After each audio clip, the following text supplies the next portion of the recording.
has some tremendous, gigantic opportunities. We are so well positioned in the world to be the leading economy in the world, to be able to not only lead by the example of our power, but by the power of our example. And we've made real progress.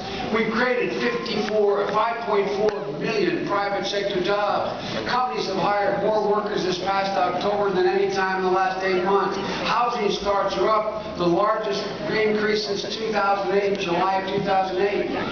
Exports, 41%, 500,000 new manufacturing jobs. And 3 million kids from working class families in college because of the expansion of Pell Grants.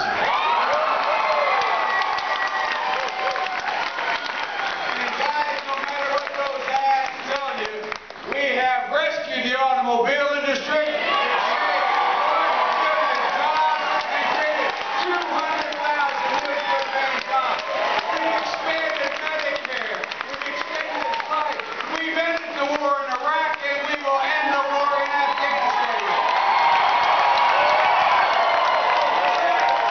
We're getting new manufacturing jobs, training 2 million workers through our community colleges in the next 3 years for jobs that exist. And we're going to generate 100,000 new math and science teachers for our kids. Cut oil imports in half with energy grown in America, oil, clean coal, natural gas, wind, solar, biofuels, all of it. And ladies and gentlemen, we're going to stop outsourcing and continue insourcing because we're going to reward companies who come home, not those that go abroad.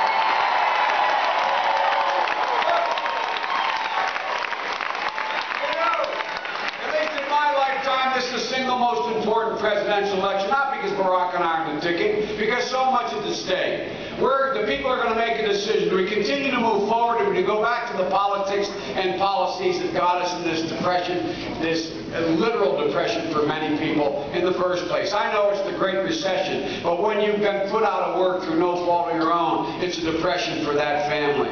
And the differences are stark. We've now had 4 debates. The President had 3, I had 1 with Congressman Ryan, and it was an interesting debate. And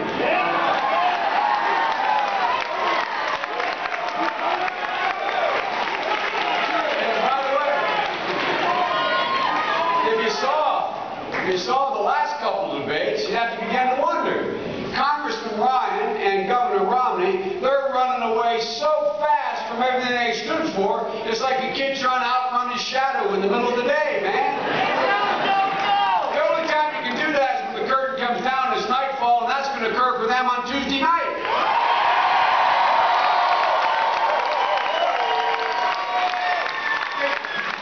Did you all see that foreign policy debate? I didn't know whether Governor Romney was going to endorse or debate Barack. I wasn't sure what was going on.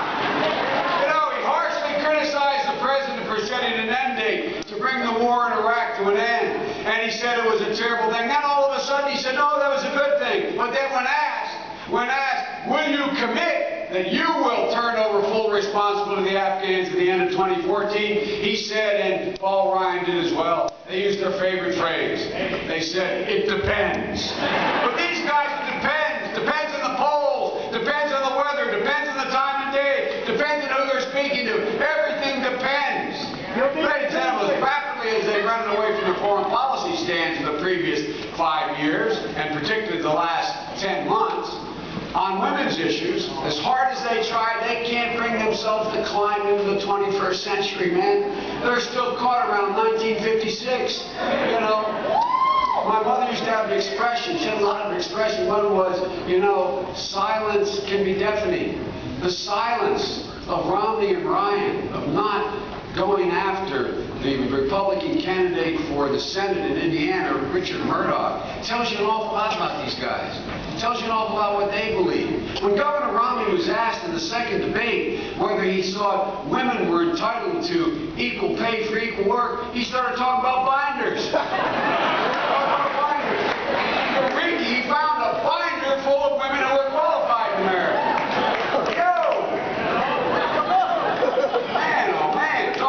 Being dated, out of touch. It's not just his Swiss bank accounts in the Cayman Islands. He doesn't get what's going on either, man. Look, and he never He never did answer the question whether women are entitled to equal pay. He never answered the question. Ladies and gentlemen, I want to make something clear to you. One of the fundamental differences between Barack and me and Ryan and Romney, and Romney and Ryan, that's the right order, although they're not sure sometimes. When it comes to women's rights, I want to be absolutely clear where Barack and I are, and Michelle and Jim. We met my daughter. I have 4 granddaughters. Barack has 2 daughters. My daughter, his daughters, and my granddaughters, from our perspective, are entitled to every single opportunity my sons have and every single opportunity my grandson has. No exception. No exception. That is a fundamental argument between us. And the problem is this campaign, it's not just running away from positions on foreign policy and avoiding their position on women. Ladies and gentlemen, the final days, they're running away from the central tenets of the economic plan of this new Republican Party. By the way, this is not your father's Republican Party. This is not even Mitt Romney's father's Republican Party. This is a different breed of cat, as my dad used. Not bad or good, just different. They have a totally different vision for America and a different value set than we have. They have 2 pillars. A $5 trillion tax cut, which now that it's been exposed that it would raise the taxes for middle-class people with children by $2,000 a year, all of a sudden, they don't have it. All of a sudden, it's gone. The second element, the second pillar of their whole economic plan was the Ryan budget, which turns Medicare into a voucher system, absolutely eviscerates education. Ladies and gentlemen, when that budget passed, you don't have to guess what it is. It's black and white. It passed the House of Representatives, stopped by Sherrod Brown and Democrats in the Senate, but it passed. When it passed, Romney said the budget was marvelous. That's a Republican word. Marvelous. It was marvelous. And he said he would sign it into law had he been president. Here's what the New York Times said about it when it passed. It labeled it, quote, the most extreme budget plan passed by a House of Congress in modern times. And even Newt Gingrich during those debates, the Republican debates, ladies and gentlemen, he labeled it a right-wing social engineering. Ladies and gentlemen, these guys are shameless. All of a sudden, they're denying everything they have stood for. They're pretending because they know that people don't agree with it. And now, and folks, we've seen this movie before. We see what happens when you make massive cuts for the wealthy, stick the bill on the middle class, when you eliminate and shred regulations on Wall Street, let banks write their own rules. We've seen the movie. It ends in the Great Recession of 2008, putting 9 million good Americans out of work, robbing you of $16 trillion of wealth in your homes and equity in your homes and your 401ks. Look, folks, the American people will not go back. We will not let them go back. But you know, what's even more shameless than they're running away from what they've stood for and campaigned on up until the last 2 months is the absolutely shameful way, the shameful thing they're telling the people of Ohio about the automobile rescue. They're saying you saw the ad, they're saying President Obama bankrupted Chrysler so that it can be purchased by the Italians. I don't know what they have against the Italians. Purchased by the Italians to have their jobs shipped, cheap Chrysler shipped to China. Ladies and gentlemen, this ad is absolutely callous. It's preying on the fears of people who are just getting back on their feet. Both GM and Chrysler denounced the Romney ads as untrue. They denounced them as a lie. Have you ever recalled in any presidential race where 2 major American corporations in the week left to go in the campaign said the Republican candidate's lying? I've never seen that happen. It's remarkable. One of the major editorials in a major paper in America, the Denver Post, put it this way, that captures it best, and why I think it's so cynical on their part to prey on the fears that people are just getting back on their feet. It said, and I quote, "Beyond the ad's veracity is a question about character. In a place like Ohio," it goes on to say, "where 1 in 8 jobs are in the automobile industry, such lies matter. It scares people.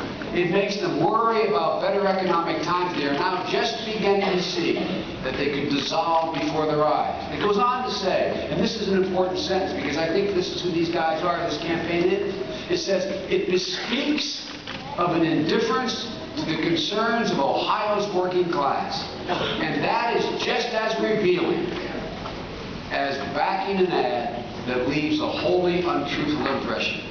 Ladies and gentlemen, that's what these guys are trying to do in these waning moments, particularly here in this important state of Ohio. My mom used to have an expression, God bless her, used to say, Joey, your character is determined not by what you do when people are looking, but what you do when no one is watching. Well, ladies and gentlemen, we got a glimpse of the character of our opponents when Governor Romney thought no one was watching. He labeled 47% of the American people, the people in this county, the people in the towns I grew up in, Scranton and Claymont, Delaware, labeled them as, quote, this is the most galling piece. It makes me angry. He said 47% of the American people are unwilling to take responsibility for their own lives. Where does he live? Where does he live? Who does he think he is? Ladies and gentlemen, no wonder he can run an ad preying on the fears of those 47% of the American people. Look, presidential elections come down to one thing. Every one. Unlike any race for Senate or any other office, governor, it comes down to a question of character. Character. Character is the single most important ingredient a president must possess to lead this great country and to lead the world. And quite frankly, and I know this is tough, but quite frankly, it's clear who has character and who doesn't have character.